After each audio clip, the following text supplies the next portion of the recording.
ఈ అవకాశాన్ని ఇచ్చిన దేవాతి దేవునికి కృతజ్ఞతాస్తుతులు చెల్లిస్తూ, ఆయన మాటలు వినాలి అని ఆసక్తితో చేరి వచ్చిన ప్రతి ఒక్కరికి మన ప్రభువు ప్రియరక్షకుడైన యేసుక్రీస్తు వారి నామంలో నా హృదయపూర్వక వందనాలండి. మరి ఇప్పటి వరకు పాటల ద్వారా దేవుణ్ణి మహిమపరిచాము.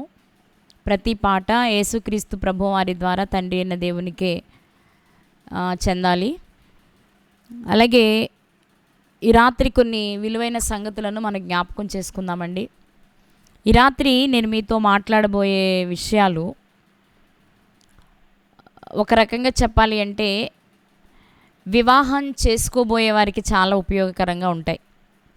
అంటే అయిపోయిన వారికి అక్కర్లేదని కాదు, మనం ఎలా చేసుకొని ఉంటామో, మన జీవితంలో ఎలా జరుగుంటుంది, మంచిగా అయితే పర్వాలేదు. ఒకవేళ అలా కాకపోతే మన చెల్లెళ్ళు లేక తమ్ముళ్ళు లేక మన బిడ్డలు వివాహానికి సిద్ధంగా ఉన్నవారి విషయంలో వాళ్ళని ఆలోచింపచేస్తూ మనం ఆలోచించుకోవడానికి అనుకూలమైన విషయాలు ఈ రాత్రి మీతో పంచుకోవాలనుకుంటున్నాను. నేను దేవుడు వివాహాన్ని చాలా ప్రత్యేకపరిచి ఘనమైనదిగా ఉండాలి అని కోరుకున్నారు.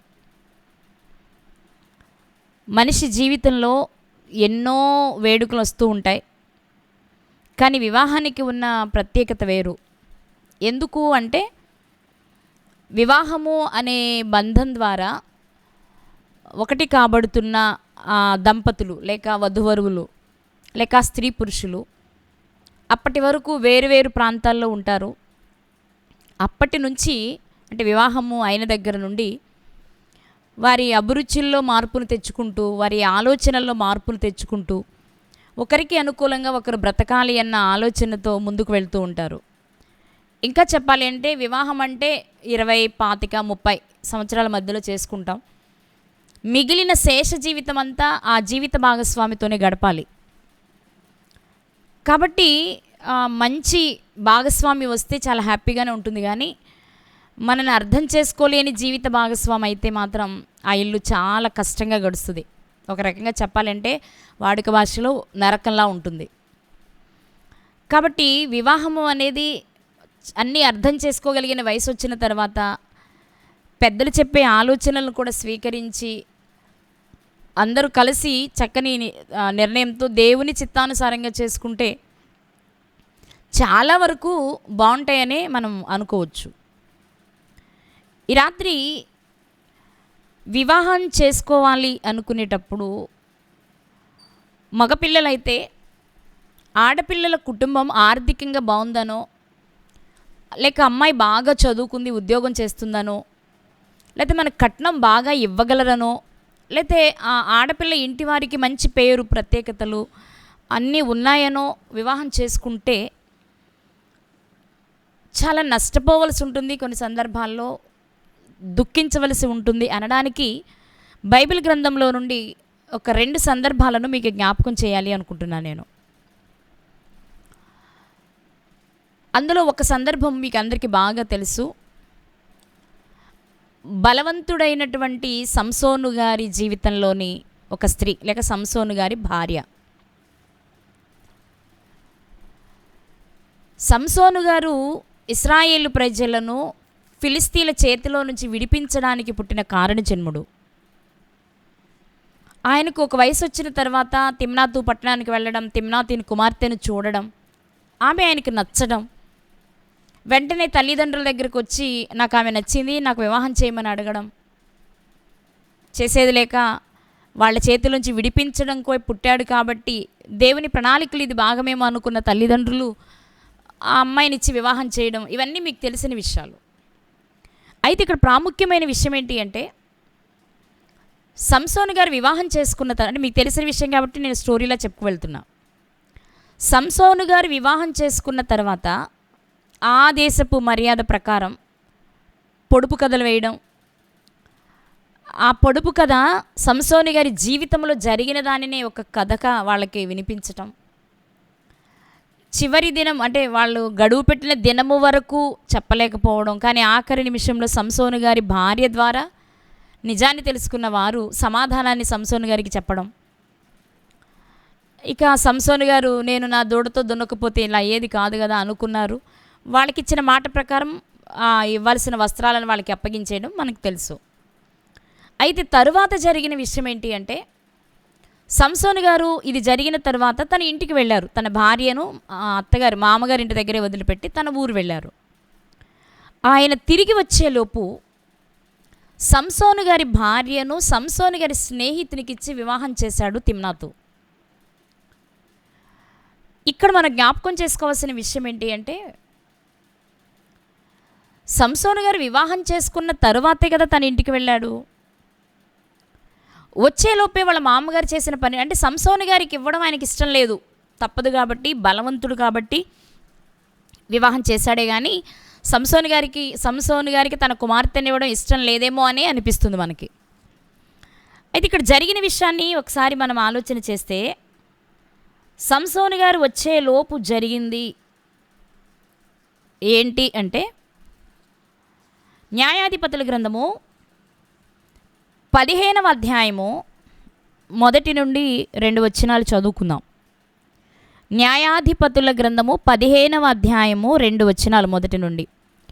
కొన్ని దినములైన తర్వాత గోధుమల కోత కాలమున సంసోను మేకపిల్ల ఒకటి తీసుకుని తన భార్యను చూడవచ్చి, అంతఃపురములోనున్న తన భార్య యొద్దకు నేను పోదును అనుకొనగా, తండ్రి ఇంటికి వెళ్ళారు సంసోను గారు. కొన్ని దినాల తర్వాత తిరిగి వచ్చారు.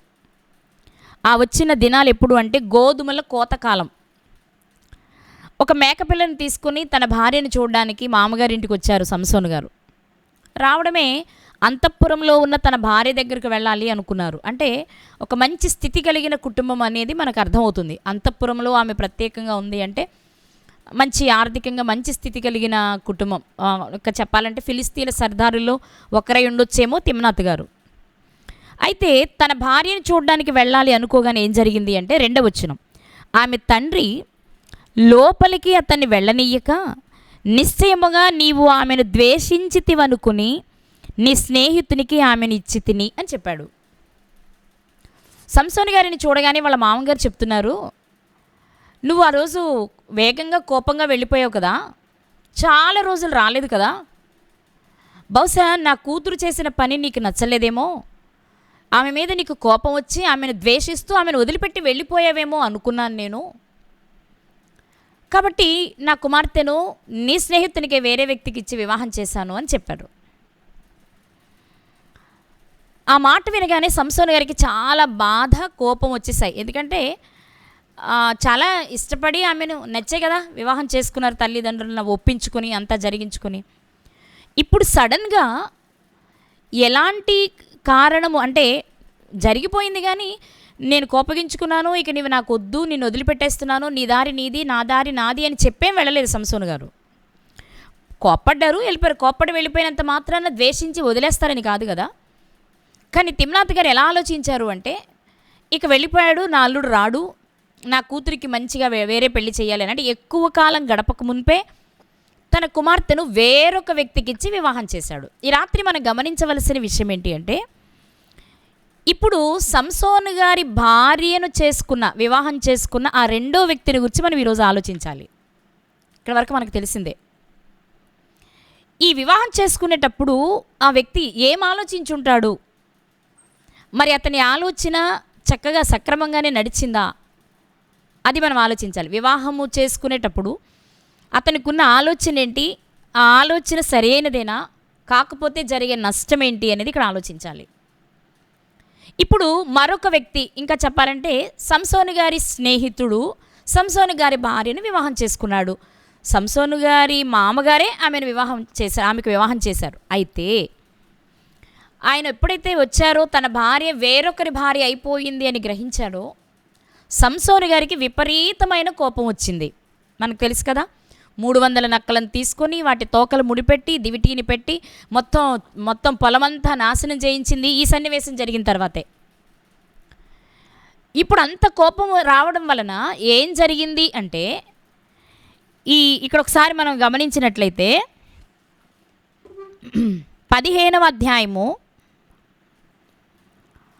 4-5 వచనాలు చదువుకుందాం. 4-5 వచనాలు.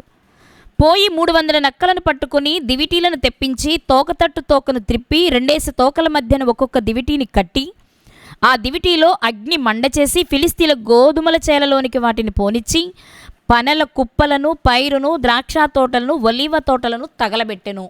ఇది సంసోను గారు చేసిన పని. నేనెంత మాత్రం తిరిగి రాకపోతే నా భార్యను వేరొకరికి ఇచ్చేస్తావా? ఎంత అన్యాయం! ఎందుకంటే ఇది జీవితం కదా. వివాహం అంటే వాళ్ళ జీవితంలోనికి వెళ్ళిపోయిన తర్వాత మరలా స్త్రీని తెచ్చుకోవడం చాలా కష్టం. కాబట్టి ఆ వార్తను విని తట్టుకోలేకపోయారు సంసోను గారు.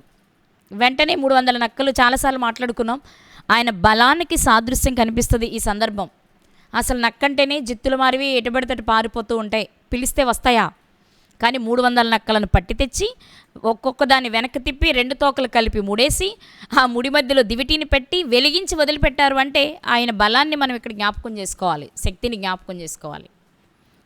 అలా చేసి మొత్తాన్ని పాడు చేయడం వలన ఇప్పుడు ఏం జరిగింది అంటే, ఫిలిస్తీన్లు ఇది ఎవడు చేసినదని చెప్పుకొనుచు తిమ్నాతీని అల్లుడైన సంసోను భార్యను ఆమె తండ్రి తీసుకుని అతని స్నేహితునికి ఇచ్చను గనుక అతడే చేసి ఉండెనని చెప్పిరి. కాబట్టి ఫిలిస్తీన్లు ఆమెను ఆమె తండ్రిని అగ్నితో కాల్చిరి. ఇక్కడ మనం ఆలోచించవలసిన విషయం ఏంటి అంటే, సంసోను గారి స్నేహితుడు సంసోను గారి భార్యని వివాహం చేసుకున్నాడు.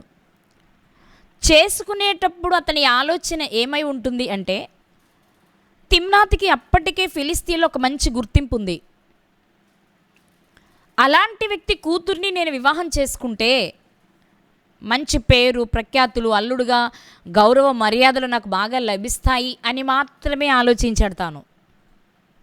అంతేగాని నేను వివాహం చేసుకోబోయే స్త్రీ నాకంటే ముందు మరొక వ్యక్తికి భార్య అని, సరే ఎవరో ఒక అనామకుడు అంటే కాదు, అతను ఒక బలవంతుడనే విషయాన్ని విస్మరించాడు, ఇతడు మర్చిపోయాడు.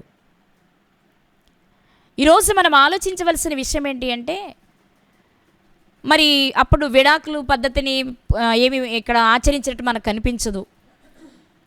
కానీ ఆ స్త్రీని వివాహం చేసుకునేటప్పుడు ఆ వ్యక్తికి ఉన్న ఆలోచన ఏంటి అంటే, ఒక గొప్ప వ్యక్తి కూతుర్ని నేను వివాహం చేసుకుంటున్నాను, ఒక గొప్ప ఇంటికి నేను అల్లుడిని అవుతున్నాను, సమాజంలో నాకు ఒక మంచి పేరు ఉంటుంది, ఇంతవరకే ఆలోచించుంటాడేమో. అంతేగాని నేను వివాహం చేసుకోబోయే స్త్రీ నాకంటే ముందు చేసుకున్న వ్యక్తి కూడా సమాజంలో ఒక మంచి పేరున్న వ్యక్తి అని, దానికంటే ముందు ముఖ్యంగా చాలా బలవంతుడనే విషయాన్ని మర్చిపోయి ఉంటాడేమో. లేకపోతే తిమ్నాతికి నేను అల్లుడిని అయిపోయాను కాబట్టి ఇంకా అతను నన్నేం చేయగలలే అనుకున్నాడేమో, సంసోనికి రాళ్లే అనుకున్నాడేమో, ఏమనుకున్నాడో మనకు తెలియదు. కానీ మామూలుగా ఆలోచిస్తే మనకు అనిపించేది ఏంటి అంటే, వివాహమైపోయిన స్త్రీని వివాహం చేసుకోవడానికి ముందుకొచ్చాడు అంటే ఆ స్త్రీ కుటుంబాన్ని మాత్రమే ఆలోచించుంటాడు. ఆమె అందంగా ఉండుండొచ్చేమో, వాళ్ళ ఆర్థికంగా మంచి స్థితి కలిగి ఉండుండొచ్చేమో, తిమ్నాతి గారికి మంచి పేరు ఉందేమో, ఇలాంటి వాటిని మాత్రమే చూసుకొని వివాహం చేసుకుని ఉంటాడు. కానీ ఆ వివాహం అతని జీవితంలో సంతోషాన్ని మిగల్చలేదు. ఇక్కడ మనం ఆలోచించాం కదా, ఎప్పుడైతే సంసోను గారు నక్కలన్నీ తెచ్చి ఆ పొలాలను పాడు చేశారో, వెంటనే ఫిలిస్తీన్లంతా కలిసి చేసిన పని ఏంటి అంటే, పేరు, పలుకుబడి, ఐశ్వర్యము, అందము అన్నీ కలిగినా సరే సంసోను గారి భార్యను మరియు ఆమె తండ్రిని అగ్నితో కాల్చి చంపేశారు. ఇక్కడ మనం ఏం ఆలోచించాలి అంటే, ఏదో అన్నీ బాగున్నాయి, సమాజంలో నేను బాగుంటాను అని వివాహం చేసుకోవటం వరకే అతను చేశాడు. కానీ మరి ఇప్పుడు ఆమె అగ్ని చేత కాల్చబడి చంపబడింది కదా, ఇప్పుడు అతని పరిస్థితి ఏంటి? చక్కగా వివాహం చేసుకున్నానే అని ముచ్చటగా సంతోషంగా గడపడానికి ఎంతకాలం గడిచి ఉంటుంది? కొన్ని దినములైన తర్వాత అని చదివాం, మహా అయితే కొన్ని నెలలు అనుకుందాం. సంవత్సరం అన్నా తిరగక మునిపే సంసోను గారు తిరిగి వస్తే, వచ్చిన వెంటనే తన భార్యను అలాగే ఆమె తండ్రి ఇంటి వారిని కాల్చి చంపేస్తే, ఇప్పుడు చాలా ఇష్టంగా ప్రేమగా చేసుకున్నటువంటి సంసోను గారి స్నేహితుని పరిస్థితి ఏంటి? ఇది మనం ఆలోచించాలి. అందుకే వివాహం చేసుకునేటప్పుడు ఇంకా చెప్పాలి అంటే, ఒకసారి వివాహం అయిపోయిన స్త్రీని కానీ, ఒకసారి వివాహం అయిపోయిన పురుషుని కానీ వివాహం చేసుకునేటప్పుడు చాలా జాగ్రత్తగా ఆలోచించాలి. మన మంచోళ్ళం కావచ్చు, కానీ వాళ్ళు ఏ కారణం చేత మన జీవితంలోనికి రెండోసారి వస్తున్నారు, మొదటి వివాహం ఎందుకు రద్దయింది, లేక అక్కడున్న పరిస్థితులు ఏంటి అనేవి వివరంగా తెలుసుకోకపోతే చాలా నష్టపోతాం అనడానికి ఇది బెస్ట్ ఎగ్జాంపుల్ అనమాట. బహుశా నేను అనుకుంటున్నాను, అంతఃపురంలోనున్న ఆమె దగ్గరకు వెళ్ళడానికి సంసోను గారికి ఆటంకం కలిగిందంటే అంతఃపురంలో ఆమె తన భర్తతో ఉందేమో. ఒకవేళ భర్తతోనే ఉండుంటే, అంటే రాయబడలేదు కాబట్టి నేను గట్టిగా చెప్పలేకపోతున్నా, ఒకవేళ భర్తతోనే ఆమె ఉండుంటే ఆమెను, ఆమె తండ్రి ఇంటి వారిని, ఆమె భర్తను కూడా కాల్చేస్తుంటాడు. గొప్ప ఇంటి అమ్మాయి అని చేసుకోవడం వలన, లేక గొప్ప పేరు ప్రఖ్యాతులు కలిగిన ఇంటి వారిని చేసుకోవడం వలన ఈ వ్యక్తికి మిగిలిందేంటి? భార్య లేదు. ఒకవేళ తాను బ్రతుకున్నా మరో స్త్రీని వివాహం చేసుకోవాలంటే మళ్ళీ రెండో పెళ్లి చేసుకోవాల్సిందే కదా. మనశ్శాంతి ఉండుంటుందా? సంతోషం ఉండుంటుందా? ఒకసారి మనం ఆలోచించాలి. తండ్రులు కూడా ఆలోచించాలి. ఇక్కడ మనసులో ఏదో కోపాన్ని, చెడు ఉద్దేశాన్ని పెట్టుకుని నాకేంటి, నా కూతురికి ఏం తక్కువ, నేను ఎవరో ఎంతకంటే గొప్పోడిని ఇచ్చి పెళ్లి చేస్తాను అనుకునే తండ్రులు లేకపోలేదు ఈరోజు సమాజంలో. మొదటి అల్లుడు ఏదో చిన్న తప్పు చేశాడనో, లేక అలిగాడనో, లేకపోతే మన అమ్మాయిని చితక్కొట్టాడనో, ఇలాంటి చిన్న చిన్న రీజన్స్ చూపించి మరో పెళ్లి చేయాలి అనుకుంటే, ఒక్కసారి ఇది సంసోను గారి జీవితంలో జరిగిన ఈ సంఘటన, లేక సంసోను గారి భార్య, సంసోను గారి మామగారి జీవితాన్ని ఒక్కసారి మనం ముందు పెట్టుకొని మన పిల్లల భవిష్యత్తుని ఆలోచించాలి. ముఖ్యంగా పురుషులైతే సంసోను గారి స్నేహితుని స్థానంలో ఉండి ఆలోచించాలి. అతను ఏం సంపాదించాడు, ఏమి లాభపడ్డాడు అంటే ఏం సంతోషించలేదు. అనతి కాలంలోనే తన భార్య తన కళ్ళ ముందే అగ్నిలో కాలి చనిపోయింది. ఆమెతో పాటు అతను చనిపోయింటే ఒక రకం, ఒకవేళ అతను బ్రతుకుంటే, అంటే అక్కడ లేకుండా అతను వేరుగా ఉండి బ్రతుకుంటే అతని పరిస్థితి ఏంటి? తన కళ్ళ ముందే భార్యను కోల్పోయాడు కదా. ఇప్పుడు ఏం జరుగుద్ది అంటే, మామూలుగా ఆలోచిస్తే ఇతను మళ్ళీ సంసోను గారి మీద ద్వేషాన్ని పెట్టుకోవాలి. అలానే ద్వేషాన్ని పెట్టుకోవడం వలన చనిపోయినా ఏమైనా తిరిగి వస్తుందా? రాదు. అంటే అనేక సమస్యలకు కారణమవుతుందే తప్ప అది ఎలాంటి లాభాన్ని కానీ సంతోషాన్ని కానీ కలిగించదు. కాబట్టి ఒకసారి వివాహమై భర్తతో కానీ భార్యతో కానీ విడిపోయిన స్త్రీ పురుషులు ఎవరైనా మరొకసారి వివాహం చేసుకోవలసి వస్తే చాలా విషయాలను ఆలోచించిన తర్వాతే వివాహం చేసుకోవడం మంచిదే తప్ప, ఎవరో ఒకరులే నా జీవితంలో నాకు భార్యగా వస్తుంది లేక భర్తగా వస్తున్నాడు అనుకుని ఆవేశపడితే జీవితాలు చిందరవందరైపోతాయి అనడానికి ఇదొక ఉదాహరణగా మనం మాట్లాడుకోవచ్చు ప్రియులారా. ఇక ఇలాంటి సందర్భమే బైబిల్ గ్రంథంలో మరొక సందర్భం ఉంది. ఆ సందర్భం ఏంటి అంటే, ఆ సందర్భంలోని వ్యక్తి ఎవరు అంటే పయల్తీయేలు. విన్నారా ఈ పేరు ఎప్పుడైనా? వివాహం చేసుకునే ముందు ఆలోచన లేకుండా కేవలం పైపైన కనిపించే మెరుపులు, పేరులు, ప్రఖ్యాతులను చూసి జీవితంలో దుఃఖాన్ని కొని తెచ్చుకున్న మరొక వ్యక్తి ఎవరు అంటే పల్తీయేలు. పేరు విన్నారా? కొత్తగా ఉంది కదా, కానీ మీ అందరికీ తెలిసిన పల్తీయేలు గారు ఎవరు అంటే సౌలు గారి రెండవ కుమార్తె అయిన మీకాలు గారిని దావీదు గారు వెళ్ళిపోయిన తర్వాత చేసుకున్న వ్యక్తి. సౌలు గారికి 2 కుమార్తెలు, అంటే ఇశ్రాయేలు ప్రజలను పరిపాలించిన మొదటి రాజు అయిన సౌలు గారికి 2 కుమార్తెలు. ఈ మధ్యలోనే మనం మాట్లాడుకున్నాం, 4 కుమారులు 2 కుమార్తెలు. పెద్ద కుమార్తె పేరు మేరబు. వాస్తవంగా దావీదు గారికి ఇవ్వవలసిన అమ్మాయి ఎవరు అంటే మేరబు గారే. ఎందుకంటే గొల్యాతును జయించిన వానికి మేరబునిచ్చి పెళ్లి చేస్తానని సౌలు గారు చెప్పారు.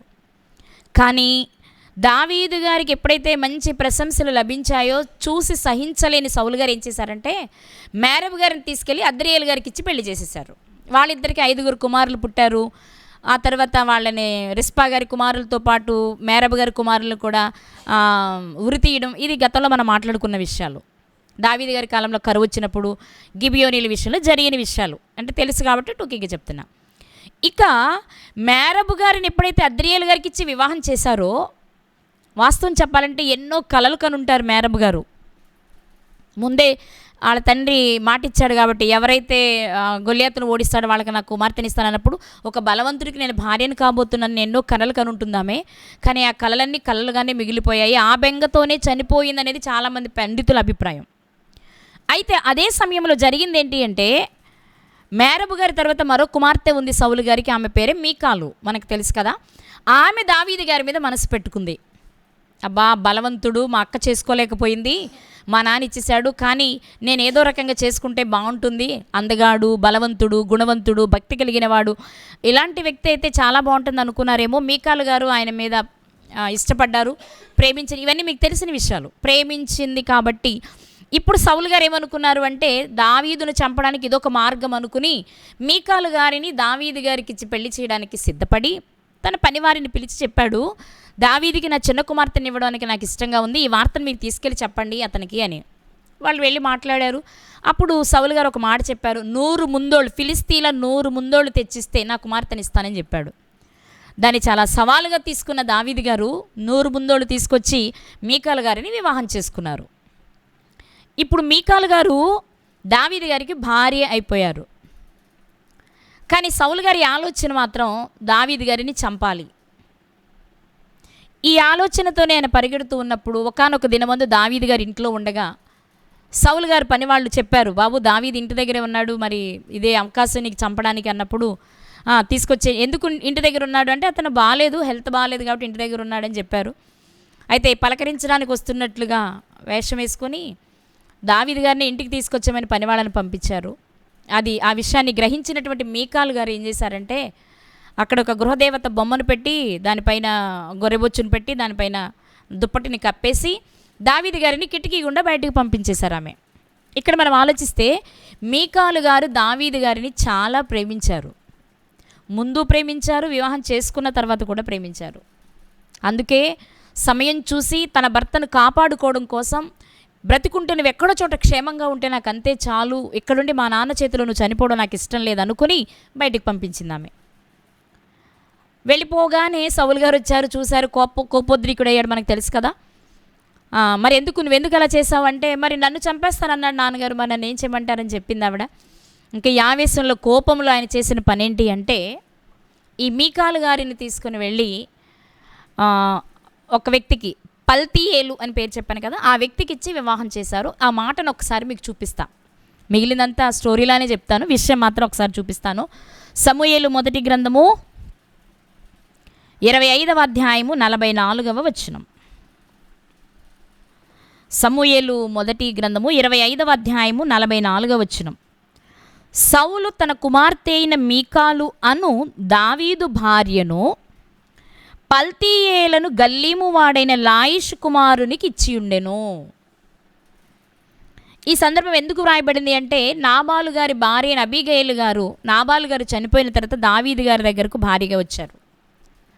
అబీగయలు గారు దావీదు గారి జీవితంలోనికి వచ్చే నాటికి ఈ మీకాలు గారు దావీదు గారి దగ్గర లేరు.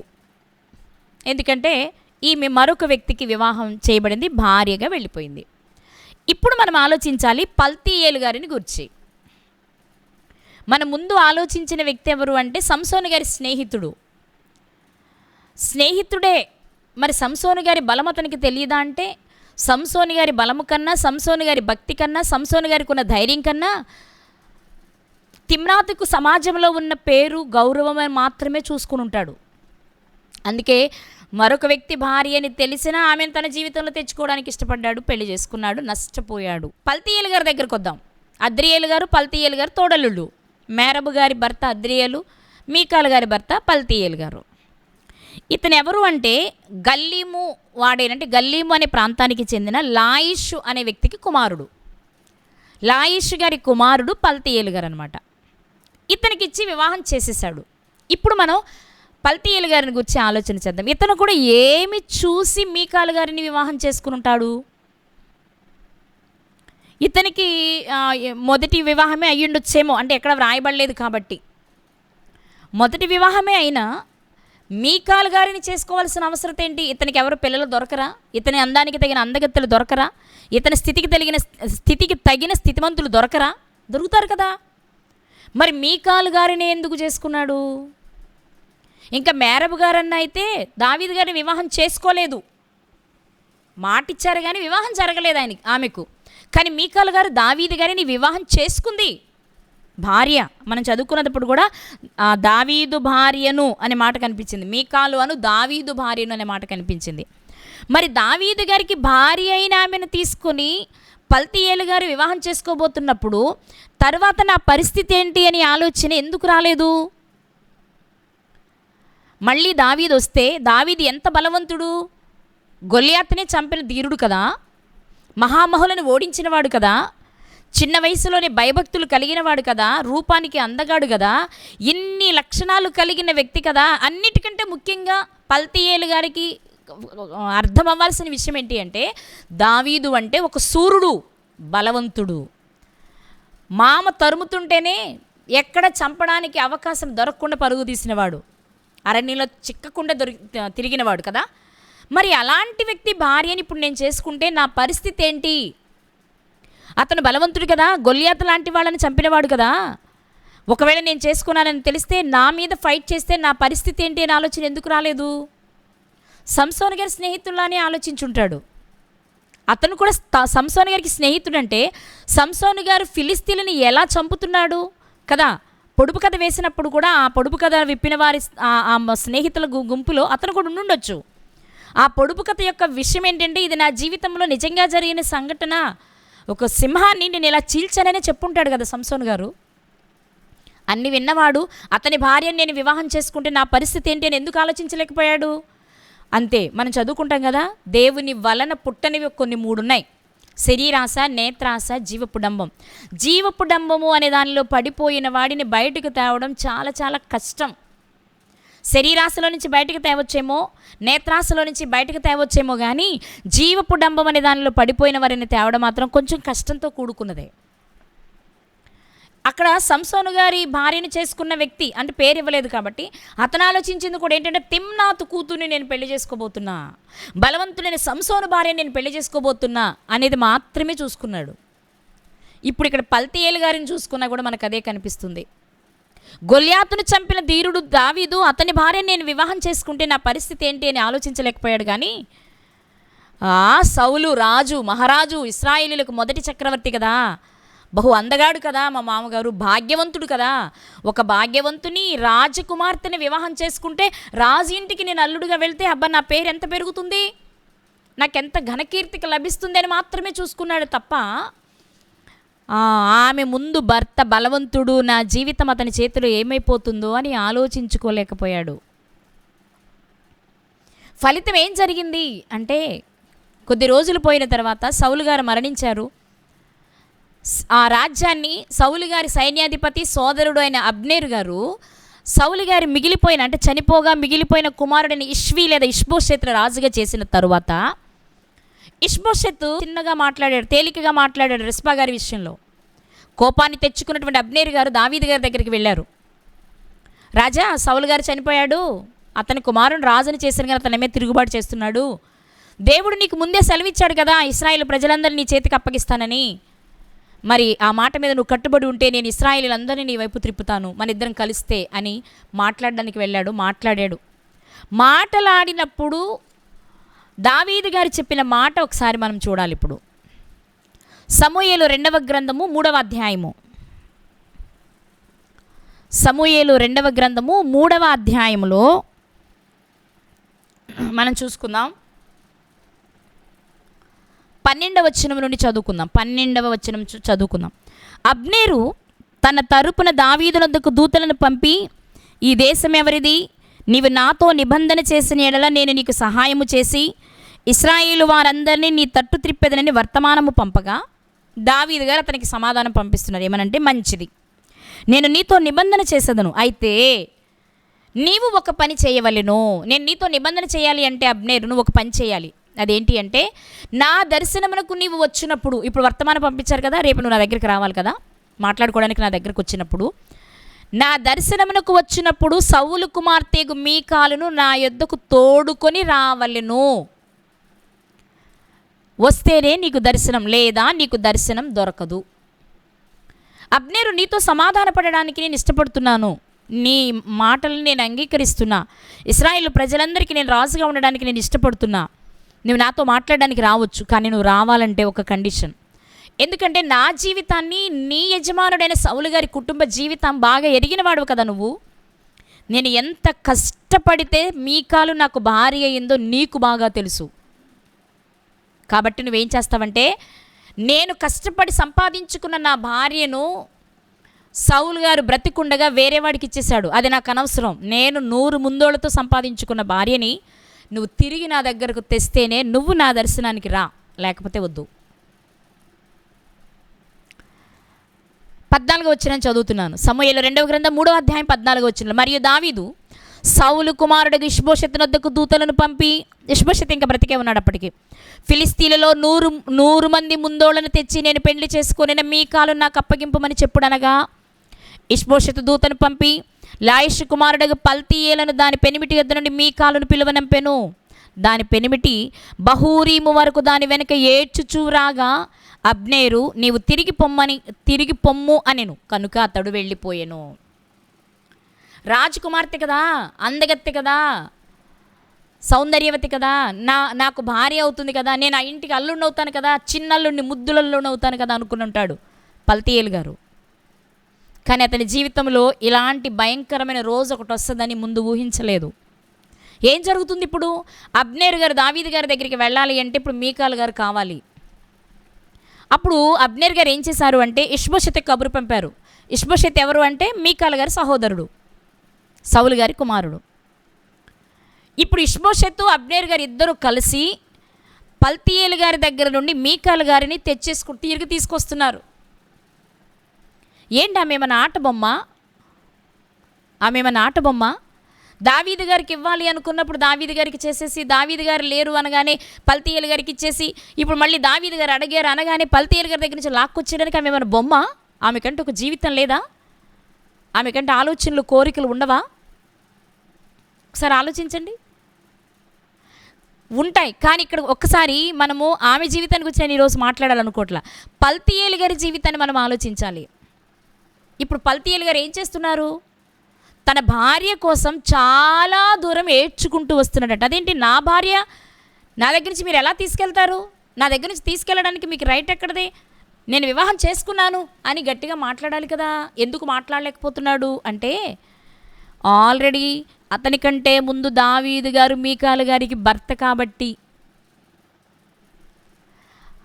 ఆమె మరొకరి భార్య కాబట్టి, ఆమెను ఇతను వివాహం చేసుకోవడమే తప్పు కాబట్టి, ఇప్పుడు ఏం చేయాలో అర్థం కాని స్థితిలో ఏడ్చుకుంటూ, బాబు నా భార్యను తీసుకెళ్ళొద్దు, నా భార్యని నాకు ఇవ్వండి, దావీదు గారికి కావాలంటే చాలామంది భార్యలు వస్తారు, ఇంకా కన్నె పిల్లలు వస్తారు, కానీ నాకొక్కతే భార్య, నా భార్యను తీసుకెళ్ళొద్దు బాబో అంటే ఏడ్చుకుంటూ వెనకబడ్డాడు.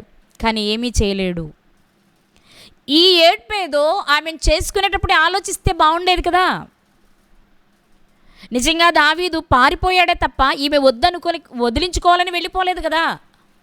మరి ఎలాంటి స్త్రీని నేను వివాహం చేసుకుంటే ఎలా? సౌలు ఎల్లకాలం ఉంటాడా కాపలా కాయడానికి?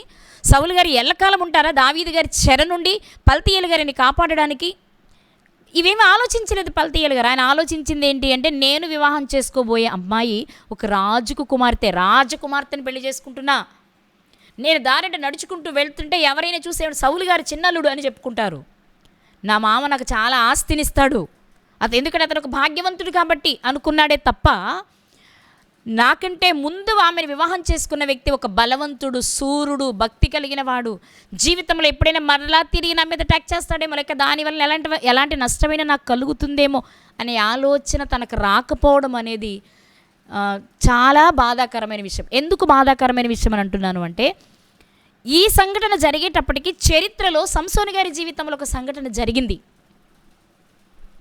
సంసోను గారి జీవితంలో లేక సంసోను గారి స్నేహితుడి జీవితంలో జరిగింది. అలాంటిది ముందు జరగకపోయి ఉండొచ్చేమో, లేకపోతే అలాంటి పరిస్థితిని ఎదుర్కోలేదేమో. ఒకవేళ వివాహాలు చేసుకుంటే అలా వదిలిపెట్టేశారు తప్ప, కోపంతో కక్షతో సాధించి వారిని చంపేసే పరిస్థితికి ఎవరు పోయి ఉండొచ్చేమో.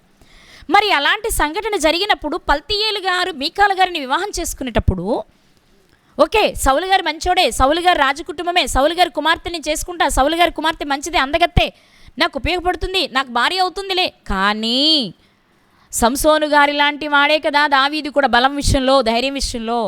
మరి ఎప్పుడైనా మరలా ఒకవేళ మా మామగారు చనిపోయిన తర్వాత, మామగారు బ్రతుకుండగా ఏమీ చేయలేక రాలేక తీసుకెళ్ళలేకపోయాడేమో, రేపన్న రోజు వస్తే నా పరిస్థితి ఏంటి అని కదా ఆలోచించాలి పల్తీయేలు గారు. మరి ఎందుకు ఆలోచించలేకపోయాడు అంటే, ఇక్కడ మనం ఆలోచించవచ్చు చాలా వరకు. కారణం ఏమై ఉండొచ్చు అంటే జీవపు డంభమే. జీవపు డంపమే రాజు కుటుంబంలోనికి అల్లుడుగా వెళుతున్నాను అనేది అదొక్కటే చూసుకున్నారే తప్ప తరువాత జీవితం ఏంటి అని ఆలోచించలేకపోయారు ప్రియులారా. సంసోను గారి స్నేహితుని జీవితాన్ని మీరు తీసుకున్నా, పల్తీయేలు గారి జీవితాన్ని మీరు తీసుకున్నా, ఇద్దరి జీవితంలో మనకు ఒకేలాంటి విషయాలు కనబడుతూ ఉంటాయి. ఏంటి అంటే, బలవంతులైన వారికి భార్యలుగా ఉన్న వారిని వారి మామల మాటలతో, వాళ్ళ మామగారుల స్థితిగతులను చూసి గొప్ప స్థాయిలో ఉంటామన్న ఒక ఆలోచనతో, లేక ఆనందంగా గడపొచ్చన్న ఆలోచనతో, ఐశ్వర్యవంతులుగా బ్రతకొచ్చన్న ఒక ఆలోచనతో వాళ్ళ కుమార్తెలను వివాహం చేసుకున్నారు. దాని వలన సంసోను గారి స్నేహితునికి జరిగింది ఏంటి అంటే, తన భార్యను కోల్పోవలసి వచ్చింది. ఒకవేళ అందులో ఉంటే తాను తన ప్రాణాలను కోల్పోవలసి వచ్చింది. మరి ఇక్కడ పల్తీయేలు గారి కుటుంబంలో జీవితంలో జరిగింది ఏంటి అంటే, ఇక్కడ మరణించలేదు కానీ తన కళ్ళ ముందే కొంతకాలం కాపురం చేసిన తర్వాత తన భార్య మరలా మొదటి భర్త దగ్గరకు వెళ్ళిపోతుంది. తిరిగి తెచ్చుకునే స్థితి పల్తీయేలు గారికి లేదు. అందుకే ఏడుస్తూ వెనకబడ్డాడు. అయ్యో నా భార్యను నాకు ఇప్పించడే, నోరు మూసుకొని వెళ్ళి అని కసురుకోగానే ఏమీ చేయలేని స్థితిలో తన భార్యను అలా వదిలిపెట్టి వెనక్కి తిరిగి వెళ్ళిపోయారు. ఈ రాత్రి ఒక్కసారి ఇద్దరు వ్యక్తుల జీవితాన్ని మనం జ్ఞాపకం చేసుకుందాం. మనకెందుకండి వీళ్ళు అనుకోవద్దు. వాళ్ళని గూర్చి దేవుడు పరిశుద్ధ గ్రంథంలో వ్రాయించారు అంటే అందులో నుంచి మనం ఒక పాఠం నేర్చుకోవాలి. ఏంటి ఆ పాఠము అంటే, ఇప్పుడు ఈ తరంలో బ్రతుకుతున్న మనము వాక్యాలని విని మనం పాపులము అని గ్రహించి, యేసుక్రీస్తు ప్రభువారే మన పాపమునకు విమోచన, విముక్తి, మన పాపములను కడిగి మనల్ని పవిత్రపరచగలిగిన వారు ఆయన ఒక్కరే అని గుర్తించి, దేవుడు తన విశేషమైన కనికరము చొప్పున మనకిచ్చిన అవకాశాన్ని వాడుకుని బాప్తిస్మము లేక పునర్జన్మ సంబంధమైన స్నానము ద్వారా మనము రక్షణలోనికి వచ్చాము. మనం రక్షణలోనికి వచ్చాము అంటే అర్థం ఏంటి అంటే, వరుడైన ఒక్కడే పురుషుడైన యేసుక్రీస్తు ప్రభు వారితో మనకు ప్రధానం జరిగింది. ప్రధానము అంటే మనకు తెలుసు కదా, మరియమ్మ గారికి యోసేపు గారికి ప్రధానం అయిపోయింది అంటే 50%, ఇంకా చెప్పండి 75% వివాహం జరిగిపోయినట్లే. 1 సంవత్సరం తర్వాత వారిద్దరు ఒక చోటుకి చేరతారు, అంతే ఉండేది. ఇప్పుడు మన జీవితాన్ని మనం చూసుకున్నట్లయితే, మనము వరుడైన యేసుక్రీస్తు వారితో ఒక్కడే పురుషుడైన వారితో పవిత్రమైన కన్యకులుగా మనము ప్రధానము చేయబడిన వారము. యేసుక్రీస్తు ప్రభు వారి 2వ రాకడలో ఆయన భార్యలుగా, పెండ్లి కుమార్తెలుగా ఆయనతో కలిసి మనం నిత్యరాజ్యాన్ని స్వతంత్రించుకోవలసిన వారం. అయితే రక్షణలోనికి వచ్చిన తరువాత కూడా మనం ఏం చేస్తున్నామంటే, మన ప్రియుణ్ణి వదిలిపెట్టి, మన వరుణ్ణి వదిలిపెట్టి, మనకు ప్రధానము చేయబడిన వ్యక్తిని వదిలిపెట్టి మరలా లోకాశల్లోనికి వచ్చేస్తున్నాం. బాప్తిస్మం తీసుకున్నాను కదండి, ఇక పర్వాలేదు, నేను ఎలాగూ పరలోకానికి వెళ్ళిపోతాను అనుకుంటున్నాం.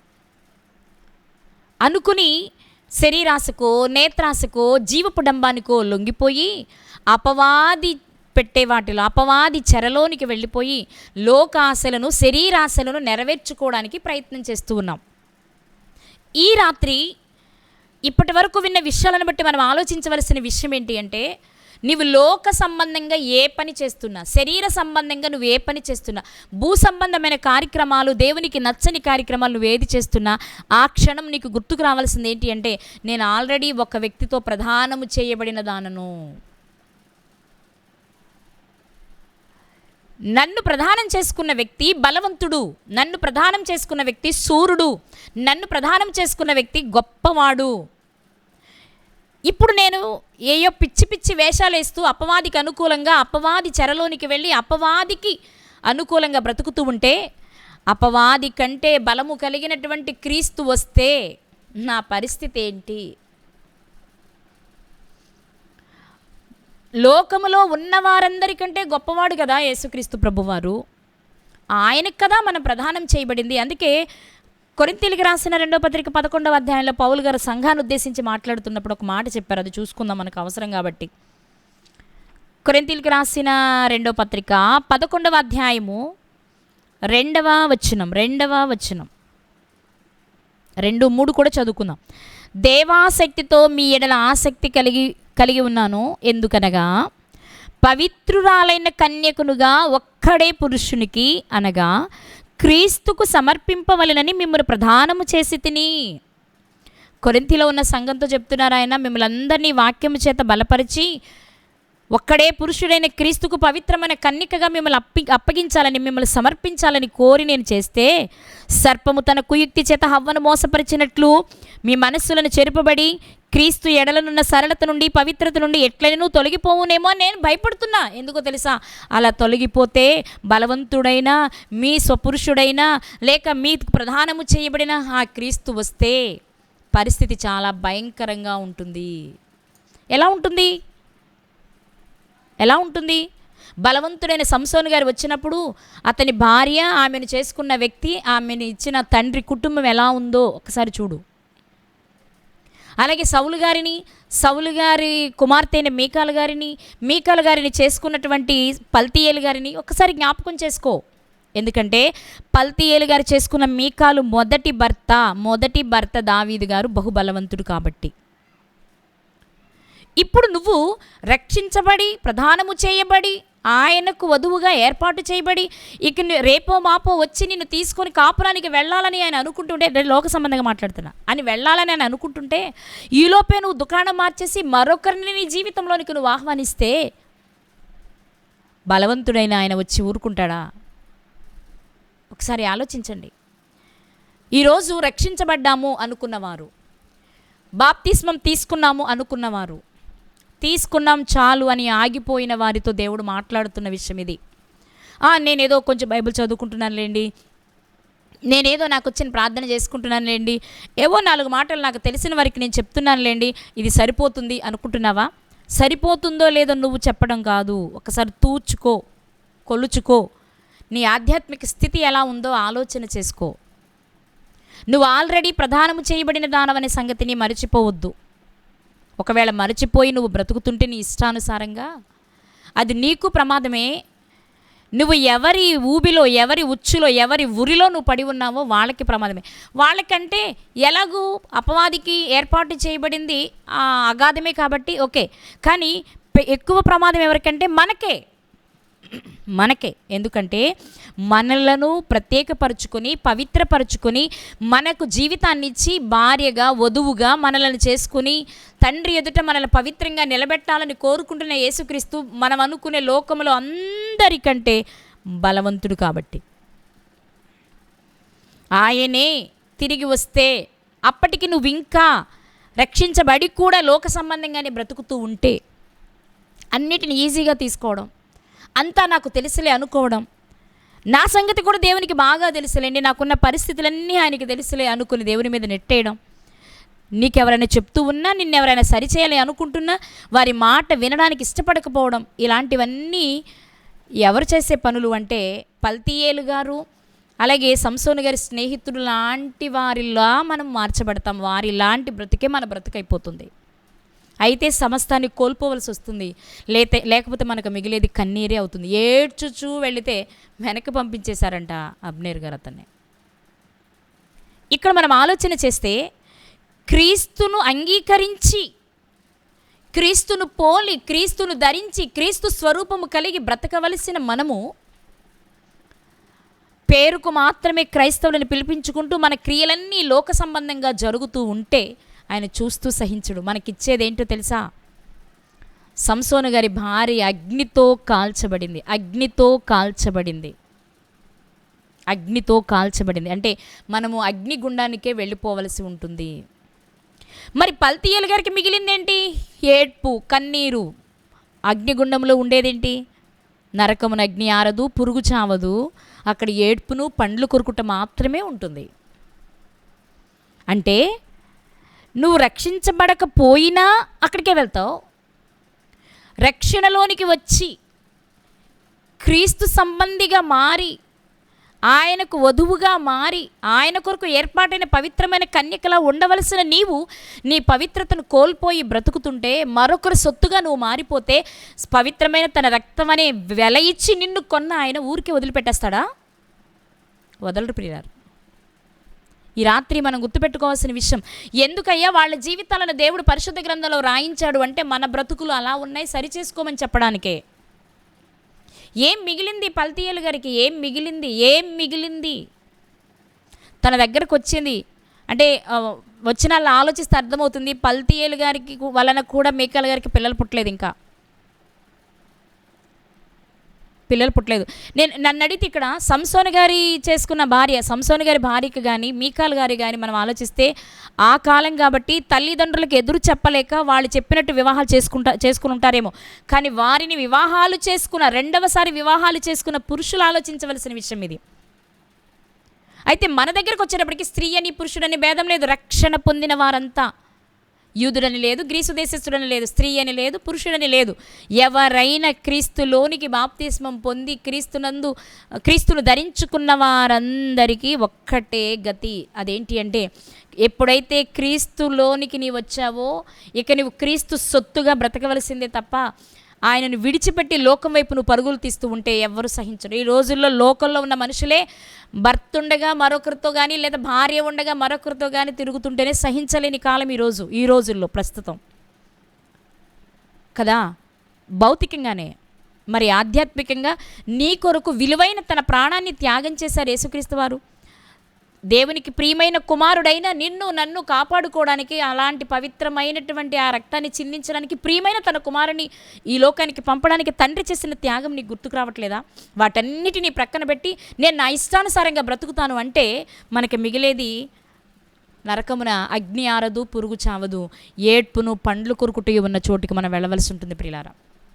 అలాంటి చోటుకు వెళ్ళకూడదు అంటే రక్షణలోనికి వచ్చిన నీవు రోజుకొక కారణాన్ని చెప్పి, నెలకొక కారణాన్ని చెప్పి, సంవత్సరానికి ఒక కారణాన్ని చెప్పి, అప్పుడప్పుడు అలా కనబడుతూ మరలా వెళ్ళిపోతూ లోకంలోనికి ఏవేవో రీజన్స్ చెప్తే మనుషులుగా మాకు అర్థం కాకపోవచ్చేమో, కానీ నీ హృదయాన్ని పరిశీలిస్తున్న దేవుడు, నిన్నే గమనిస్తున్న దేవునికి నువ్వు సమాధానం ఏం చెప్తావు? ఒకసారి రాత్రి ఆలోచన చేయాలి. మనం వివాహం చేసుకునే ముందు నువ్వు ఆలోచన చేయాలి. అంటే నువ్వు బాప్తిస్మం తీసుకునే ముందే, రక్షణ పొందే ముందే, యేసుక్రీస్తు వారి పవిత్ర రక్తాన్ని నువ్వు స్వీకరించే ముందు నువ్వు ఆలోచించుకోవాలి. ఏమని అంటే, నేను ఇప్పుడు బాప్తిస్మం తీసుకుంటున్నాను, నేను ఇక మీద నీతిగా, నిజాయితీగా, యథార్థంగా, భక్తిగా బ్రతకగలిగితేనే చేయాలి, లేదంటే నాకు మరింత కఠినమైన తీర్పు ఉంటుంది, అది మరింత భయంకరంగా ఉంటుంది అనే విషయాన్ని అర్థం చేసుకున్న తర్వాతే నువ్వు బాప్తిస్మం తీసుకో. అందరూ తీసుకుంటున్నారు కదా, నేను ఇంకా తీసుకోలేదని పదే పదే నాకు చెప్తున్నారు కదా, వీళ్ళందరిలో నేను మాత్రమే తీసుకోనట్టు కనబడుతున్నాను కదా, కాబట్టి తీసుకుందాం అని తీసుకొని నువ్వు నీ ఇష్టానుసారంగా బ్రతుకుతూ ఉంటే, నువ్వు ఏ వయసు వాడివైనా, స్త్రీవైనా, పురుషుడివైనా, పని చేసుకునేవాడివైనా, ఉద్యోగం చేసుకునే నువ్వు ఎవరైనా కావచ్చు, మనుషుల కోసం నువ్వేది చేసినా రేపు ఆయన ముందు లెక్క చెప్పవలసిన వాడివై ఉన్నావు. నీకు మిగిలేదేం లేదు. ఇక్కడ నువ్వే ఆనందాన్ని అనుభవించవు. ఒకవేళ ఇక్కడ ఆనందాన్ని అనుభవించినది తాత్కాలికం మాత్రమే, అది గుర్తుపెట్టుకోవాలి మనం. ఈ రాత్రి ఒక్కసారి మనం జ్ఞాపకం చేసుకుందామా? ఏ స్థితిలో పడి ఉన్న మనలను ప్రేమించి దేవుడు మనల్ని రక్షణ వైపు నడిపించాడు చెప్పండి. దేవుడు మూల్యాన్ని తీసుకున్నాడు యేసుక్రీస్తు వారి రక్తం ద్వారా, కానీ మనం వెలకట్టలేదు, మనల్ని వెల చెల్లించమని అడగలేదు, మనకు ఉచితంగానే ఇచ్చారు ఆ రక్షణను. కానీ ఉచితంగా వచ్చింది కదా అని చాలా నిర్లక్ష్యంగా బ్రతుకుతున్నామేమో. ఈరోజు విలువైన ఆ రక్తాన్ని నువ్వు నిర్లక్ష్యంగా వాడుకుంటే దానికి మించిన భారీ మూల్యాన్ని చెల్లించవలసిన వారమై ఉన్నామనే సంగతి ఈరోజు మన జ్ఞాపకాల్లో ఉండాలి ప్రియులారా. వివాహం చేసుకునే ముందే ఆలోచించాలి. ఎందుకు మొదటి వివాహం రద్దయింది? ఎందుకు దావీదు గారి నుంచి మీకాలు గారు వేరయ్యింది? మరలా నా భవిష్యత్తులో ఎప్పుడైనా దావీదు గారు అడ్డుపడతారేమో, అప్పుడు నా పరిస్థితి ఏంటి? ఈమె నేను వివాహం చేసుకోవచ్చా లేదా అని ఆలోచించాలి తప్ప సౌలు గారికి నేను అల్లునవుతున్నాననే ఒక్క కారణం చేత జీవపు డంబానికి గురై వెళితే జీవితంలో పల్తీయేలు గారికి మిగిలింది ఏడ్పు మాత్రమే. సంసోను గారి భార్యను చేసుకున్న ఆ వ్యక్తికి మిగిలింది కూడా ఏడ్పు మాత్రమే. బ్రతుకుంటే, మరణించుంటే అగ్ని మాత్రమే. అలాంటి స్థితిలోనికి మనం వెళ్ళకూడదని దేవుడు మరొకసారి మనల్ని హెచ్చరిస్తున్నాడు ప్రియులారా. రాత్రి ఒకసారి ఆలోచించండి. రక్షించబడిన వారు సంవత్సరం అయింది, 2 సంవత్సరాలైంది, 3 సంవత్సరాలైంది, 10 సంవత్సరాలైంది, నాకేంటి అనుకుంటున్నావా?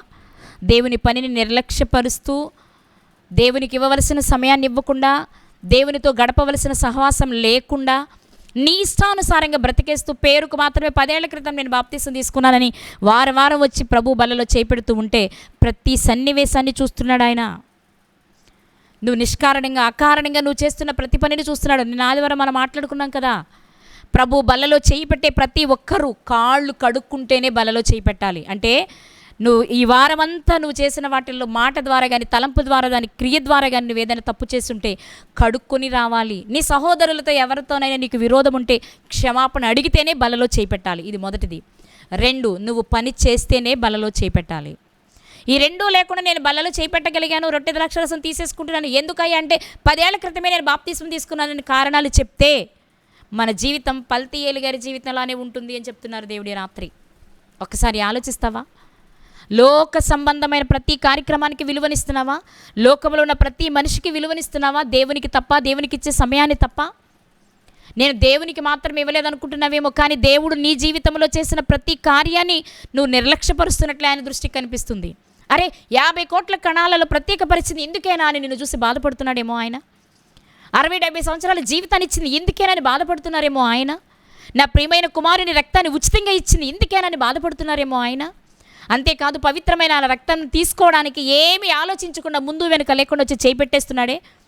మరింతగా ఒకసారి వెలిగింపబడి పరలోక సంబంధమైన వరమును రుచి చూచి పరిశుద్ధాత్మల పాలివారు అయిన తర్వాత పడిపోతున్న వారిని చూస్తున్నప్పుడు ఆయన ఎంత బాధపడుతున్నారు ఒకసారి ఆలోచిస్తారా? ఎంతసేపు నేను, నా కుటుంబము, నా ఉద్యోగము, నా జీవితము, నా సుఖము, నా సంతోషమని ఇక్కడే వెతుకుతూ ఉంటావా? మరి ఈ రాత్రే ప్రభు మనల్ని పిలిస్తే పరిస్థితి ఏంటి? ఒకసారి ఆలోచించండి. ఈ రాత్రి దేవుడు మనతో మాట్లాడుతున్న విషయం ఏంటో తెలుసా? నీకు ఊహ తెలిసిన తర్వాత, ప్రతి విషయాన్ని ఒప్పుకున్న తర్వాత, దేవుని కొరకు బ్రతుకుతానని అంగీకరించిన తర్వాతనే నువ్వు బాప్తిస్మం తీసుకుంటున్నావు. ముఖ్యంగా STWలో ఉన్న పిల్లలైతే ఈ మాట తీసుకున్న తర్వాతే, 1కి 10 సార్లు ఆలోచించిన తర్వాతే బాప్తిస్మం ఇస్తాం.